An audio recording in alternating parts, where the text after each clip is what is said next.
Selamat siang, saya Mumtaz Alfa Aslam Tajudin dari SMA Negeri 45 Jakarta.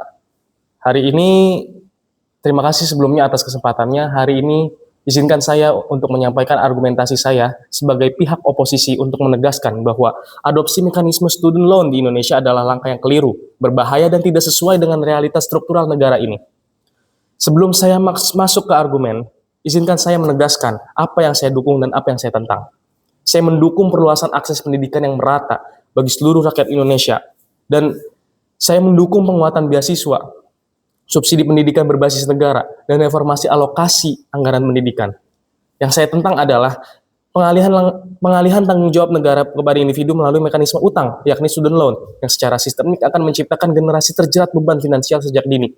Satu hal perlu saya klarifikasi sejak awal. Tim pemerintah tadi memaparkan sistem yang terdengar sangat ideal, bunga proporsional, pembayaran gradual, evaluasi berkelanjutan. Namun izinkan saya bertanya, di negara mana sistem itu benar-benar berjalan sempurna tanpa meninggalkan korban? Karena data dan realitas saat ini tidak seperti itu. Berkata lain, tim pemerintah mengklaim bahwa student loan membuka akses pendidikan bagi semua orang dari semua pihak dan semua kalangan. Tapi mari kita telusuri siapa sesungguhnya yang akan mengambil pinjaman itu. Mereka adalah anak-anak dari keluarga kelas bawah, keluarga yang tidak memiliki jaringan pengaman finansial, tidak memiliki aset kolateral, dan tidak memiliki kemampuan untuk menanggung risiko gagal bayar.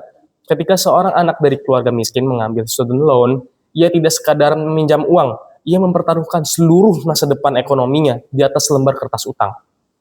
Sekarang perhatikan kondisi pasar kerja Indonesia. Tingkat pengangguran terbukanya saja masih menyentuh angka di atas 5%.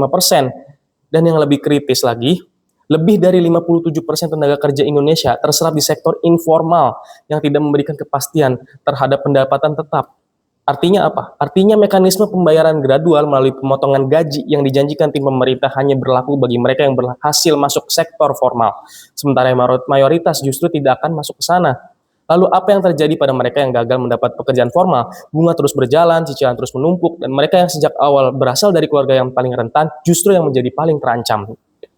Saya tidak perlu jauh-jauh mencari contoh. Saya cari contoh yang sudah ada saat ini seperti Amerika Serikat. Amerika Serikat itu negara dengan sistem student loan paling maju dan paling berkembang di dunia. Hari ini Amerika menanggung utang pinjaman mahasiswa sebesar lebih dari 1,7 triliun dolar. Jutaan warganya menunda menikah, menunda membeli rumah, bahkan menunda memiliki anak karena terlilit cicilan pinjaman. Lebih dari 40% peminjam mengalami kesulitan pembayaran dalam 5 tahun pertama setelah lulus. Dan siapa yang paling menderita? Tentu saja mereka yang berasal dari keluarga berpenghasilan rendah. Persis kelompok yang diklaim dan akan dibantu oleh pihak pemerintah. Jika argumen tim pemerintah benar bahwa student loan akan membuka akses bagi seluruh lapisan masyarakat, maka dalam skenario terbaik mereka pun, yang terbuka bukan jalur atau jalan menuju kemakmuran, melainkan jalan masuk ke dalam labirin utang jangka panjang. Ini bukan demokratisasi pendidikan, ini adalah komersialisasi pendidikan yang dibalut narasi aksesibilitas. Tim pemerintah tadi dengan bangga mengatakan bahwa student loan membuat siswa lebih visioner, lebih termotivasi untuk belajar, dan lebih kompetitif. Izinkan saya merespon ini dengan serius dan jujur. Tekanan finansial bukanlah motivasi belajar yang sehat. Ketika seseorang mahasiswa duduk di kelas sambil menghitung berapa cicilan yang harus dia bayar bulan depan, itu namanya bukan motivasi, tapi itu adalah bentuk tekanan dalam hidup, dan dia sedang memikirkan masa depan dia untuk bertahan hidup. Psikologi pendidikan secara konsisten menunjukkan bahwa motivasi ekstrinsik berbasis ketakutan dan tekanan finansial menghasilkan pola belajar yang dangkal, mengejar nilai, mengejar gelar, menghindari risiko akademik. Mahasiswa tidak akan mengambil jurusan yang benar-benar diminati jika jurusan itu dianggap tidak menghasilkan uang cukup untuk melunasi utang. Mereka akan memilih berdasarkan kalkulasi finansial, bukan panggilan intelektual. Ini bukan melahirkan generasi visioner, tidak melahirkan generasi yang kritis. Ini melahirkan generasi yang terjebak dalam rasionalitas ekonomi sempit sejak usia 20-an. Lebih lanjutnya lagi, tim pemerintah tadi menyebut bahwa ada check and balance dari keluarga dan teman. Namun justru disinilah kontradiksinya.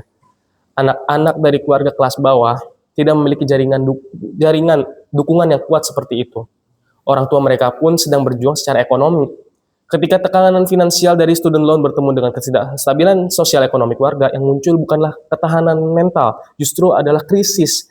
Studi dari Inggris pasca reformasi student loan tahun 2012 menunjukkan lonjakan signifikan dalam tingkat kecemasan dan depresi di kalangan mahasiswa, khususnya mahasiswa dari latar belakang ekonomi rendah atau ekonomi lemah. Di Australia, survei nasional mahasiswa menunjukkan bahwa kekhawatiran tentang utang pendidikan menjadi salah satu faktor utama dropout di kalangan mahasiswa.